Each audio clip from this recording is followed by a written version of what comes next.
تو وہاں پہ آپ نہیں لے سکتے, قانوناً وہ جائز نہیں ہے, لہٰذا ہماری شریعت کے اندر بھی وہ جرم ہے. لیکن اگر اجازت ہے قانونی طور سے تو آپ لے سکتے ہیں. دوسرا سوال ہے ان کا کہ اگر ناجائز تعلقات سے کسی عورت کو حمل ہو گیا تو پھر اس عورت کا اسی مرد سے نکاح کرنا کیا جائز ہے کہ نہیں جائز ہے؟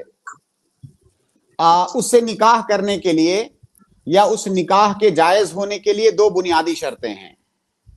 پہلی شرط تو یہ ہے کہ وہ دونوں پہلے سچے دل سے توبہ کریں, اپنے اس جرم سے پہلے سچے دل سے توبہ کریں, کیونکہ زانی سے نکاح کرنا یا زانیہ سے نکاح کرنا ہماری شریعت کے اندر حرام ہے, اور جب تک وہ توبہ نہیں کر لیتے ہیں سچی توبہ, تب تک جو ہے وہ زانی کہلائیں گے.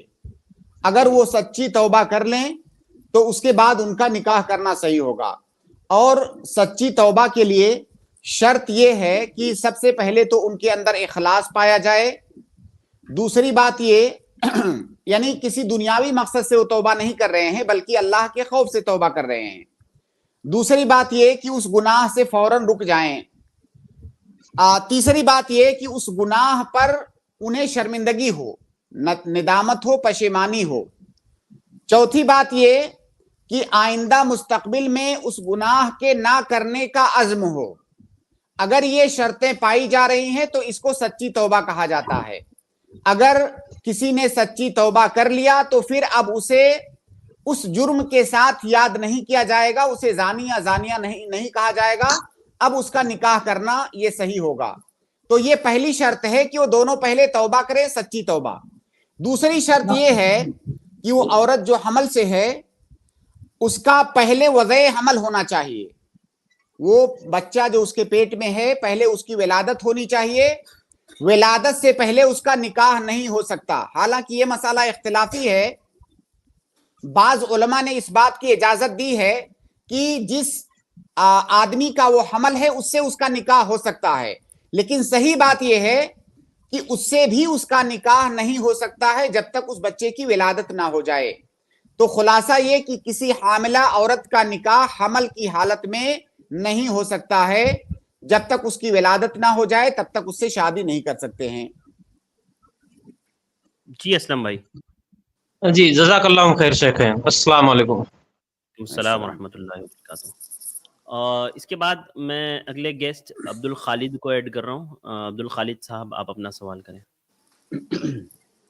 السلام علیکم ورحمۃ اللہ وبرکاتہ. وعلیکم السلام ورحمۃ اللہ وبرکاتہ. شیخ صاحب, میں نے بیچ میں 5-6 دن پہلے بھی آپ سے سوال کیا تھا وہ اپنا مسئلے جو شریعت کے حساب سے, تو آپ نے بتایا تھے کہ جس کا بھی جو ماں ہو یا باپ ہو جس کا بھی انتقال ہوتا ہے اس کے شریعت کے حساب سے اس کو حصہ ملا جاتا ہے. قانون کے حساب سے جو جیسا بھی قانون کے حساب سے لوگ جو پیپر بناتے ہیں کیونکہ ان کو قانون کے حساب سے چاہیے رہتا ہے, اس لیے لوگ دنیا کے قانون کے حساب سے پیپر بناتے ہیں. لوگ آخرت کا ان لوگ سوچتے نہیں ہے کہ ہمیں شریعت میں کیا بتایا گیا ہے, اس لیے وہ لوگ قانون کے حساب سے پیپر بناتے تاکہ وہ حصہ مجھے مل جائے, جو جتنا چاہیے مجھے لکھ کے ایک بار مل جائے تو مجھے مل جائے. خیر وہ تو اللہ ہی بہتر جانتا ہے. دوسری بات یہ ہے کہ وہ تو گناہ ہی گناہ ہے, لیکن ان کو ہم سمجھاتے ہیں کہ تم نے قانون کے حساب سے پیپر بنا ہے, شریعت کے حساب سے پیپر نہیں بنا جاتا. یہ شریعت آخرت میں تم کو بہت بھاری پڑے گا, لیکن وہ ماننے کو تیار نہیں. بولتا نہیں مجھے قانون کے حساب سے چاہیے, اور مجھے اتنا ہی جتنا چاہیے جتنا میرے کو ماں نے میرے کو لکھ کے دی ہے, بس خلاص ہو گیا. اگر آپ لوگ نے یہ قانون کے حساب سے مجھے نہیں دیے تو میں آپ کو کورٹ میں کھینچ کے لے کے آؤں گی, کیس کروں گی آپ کے اوپر, کیونکہ اس نے 15-20 ہزار روپیہ خرچہ کر کے ایگریمنٹ پیپر بنائے ہوئے. ایک سوال یہ ہو گیا. دوسری بات سوال یہ ہے کہ اس وقت ہم لوگ بھائی بہن ایک دم محبت اخلاق سے رہتے تھے, کیا ایک دوسرے کی جان کی قربانی بھی دیتے تھے. نہ ہمارے دل میں کبھی کھوٹ نہیں, نہ اس کے دل میں کبھی کھوٹ نہیں. ایسا تھا اس کی حالت ایسی, جب مصیبت ایسی ہوگی ماں سے کچھ اس کے تعلقات خراب ہو گئے تھے, تو جھگڑے ہو گئے تھے, تو میں نے اپنی جگہ پہ اس کو بولا جب میری جگہ خالی ہے اس جگہ پہ تو اپنا گھر باندھ اور ادھر جا کے رہ دے, کیونکہ اس کا کنڈیشن ویسی تھی.